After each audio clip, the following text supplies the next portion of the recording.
आमच्या दिवसाची सुरुवात वेदापासूनच सुरू होते. सकाळ सकाळच तिला खाऊ भरवायला घेतला आणि आज पप्पांना सुट्टी असल्यामुळं मस्ती पण चालू होती. आम्हाला फुग्यावर खेळायचं होतं आणि तिची स्माईल बघा.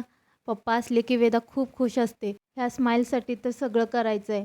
तिच्यासाठी तर हा एवढा अट्टहास चालू केला आहे. तिला खाऊ भरून घेतला आणि तिचं आवरून आम्ही निघालो अंगणवाडीत. अंगणवाडीत गेलो पण काम काही तसं आमचं झालंच नाही आणि मंगळवार असल्यामुळं आमच्या इथं लाईट पण नव्हती. मग येता येताच घरातलं थोडं सामान संपलं होतं ते सुद्धा घेतलं आणि निघालो घराकडे. घरी पोचलो पण वेदाला काय गाडीवरून उतरायचंच नव्हतं. कशी बसली आहे बघा पप्पाला धरून मॅडम आमची. मग दुपारी वेदाचं फोटोशूट करायचं ठरवलं आम्ही.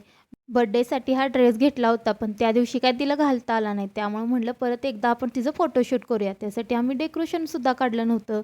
मस्त असं तिचं फोटोशूट करून घेतलं, व्हिडिओ काढले. वेदा कशी दिसत आहे तुम्ही पण कमेंट्स करून नक्की सांगा. संध्याकाळ आम्ही परत बाहेर निघालो आणि जाताना सिग्नल लागला होता. तर हे ठिकाण कुणाला माहिती आहे त्यांनी कमेंट्स करून नक्की सांगा.